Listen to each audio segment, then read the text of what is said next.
अग्निहोत्र हवन एक प्राचीन वैदिक अग्नि अनुष्ठान है जो न केवल आध्यात्मिक उन्नति के लिए बल्कि जैविक खेती और पर्यावरण संरक्षण के लिए भी एक वरदान सिद्ध हुआ है।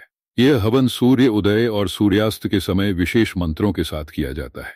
इसके द्वारा उत्पन्न ऊर्जा वायुमंडल को शुद्ध करती है, मिट्टी की उर्वरता बढ़ाती है और फसलों में रोग प्रतिरोधक शक्ति को बढ़ावा देती है। ऋषि मुनियों ने इसे भोजन, जल, वायु और धरती की शुद्धि का माध्यम माना है।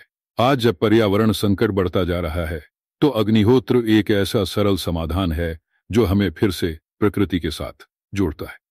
अग्निहोत्र करें और जीवन में ऊर्जा, शांति और संतुलन लाएं। प्राचीन वैदिक अग्नि अनुष्ठान है जो न केवल आध्यात्मिक उन्नति के लिए बल्कि जैविक खेती और पर्यावरण संरक्षण के लिए भी एक वरदान सिद्ध हुआ है। यह हवन सूर्य उदय और सूर्यास्त के समय विशेष मंत्रों के साथ किया जाता है। इसके द्वारा उत्पन्न ऊर्जा वायुमंडल को शुद्ध करती है, मिट्टी की उर्वरता बढ़ाती है और फसलों में रोग प्रतिरोधक शक्ति को बढ़ावा देती है। ऋषि मुनियों ने इसे भोजन, जल, वायु और धरती की शुद्धि का माध्यम माना है। आज जब पर्यावरण संकट बढ़ता जा रहा है तो अग्निहोत्र एक ऐसा सरल समाधान है जो हमें फिर से प्रकृति के साथ जोड़ता है। अग्निहोत्र करें और जीवन में ऊर्जा, शांति और संतुलन लाएं। अग्निहोत्र की प्रथा प्राचीन भारतीय शास्त्रों और वैदिक साहित्य में गहराई से निहित है, जहां इसे पर्यावरण, शरीर और मन में सामंजस्य बनाए रखने के लिए एक मौलिक अग्नि अनुष्ठान, यज्ञ के रूप में वर्णित किया गया है। 1. मनुस्मृति 3:76-79 में कहा गया है कि गृहस्थों को देवताओं, पूर्वजों और पर्यावरण का समर्थन करने के लिए पवित्र कर्तव्य के रूप में प्रतिदिन अग्निहोत्र करना चाहिए। 2.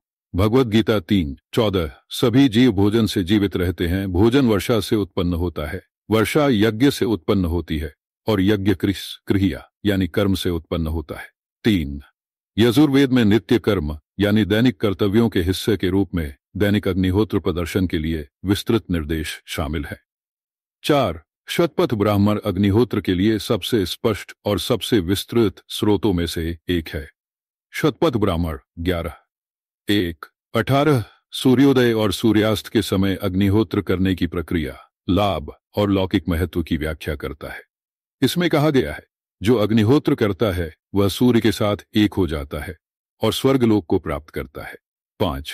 जब राम, लक्ष्मण और सीता अपने वनवास के समय ऋषि भारद्वाज के आश्रम जाते हैं तब ऋषि हवन कर रहे होते हैं। जब राम हवन पूरा होने तक द्वार पर रुकते हैं तब लक्ष्मण ने राम भैया से पूछा कि ये अग्निहोत्र हवन क्या होता है। तब राम लक्ष्मण को हवन के महत्व के बारे में बताते हैं।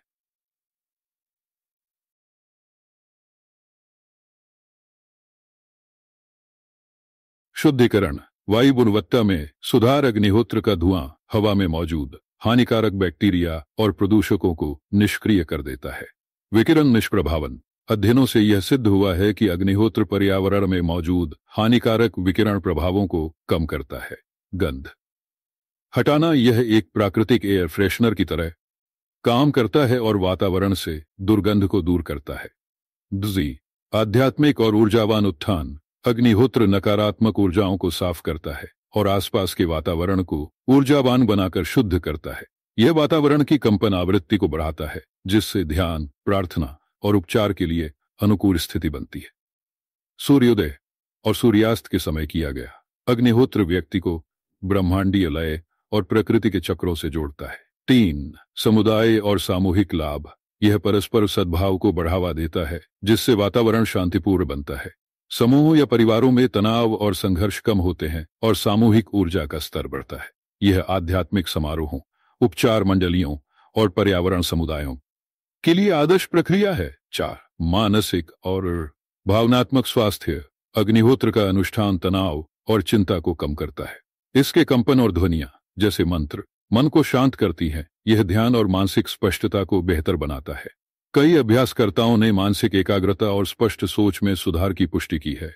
यह वातावरण को शांति और पवित्रता से भर देता है। 5. शारीरिक स्वास्थ्य लाभ, नियमित अग्निहोत्र अभ्यास से शरीर और मन में संतुलन आता है जिससे रोगों से लड़ने की शक्ति बढ़ती है। यह शरीर को डिटॉक्स करता है। अनुष्ठान के बाद बची हुई राख में भी औषधीय गुण होते हैं जिसका उपयोग मार्गदर्शन अनुसार उपचार में किया जा सकता है।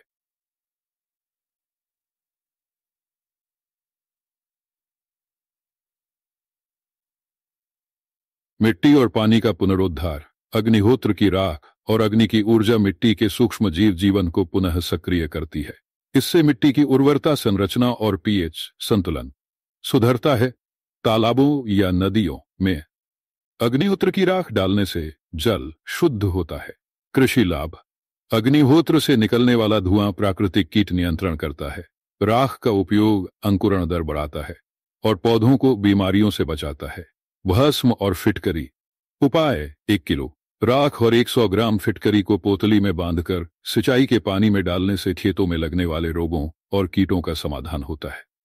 अग्निहोत्र हवन कैसे करें? हवन सूर्योदय और सूर्यास्त के समय करें।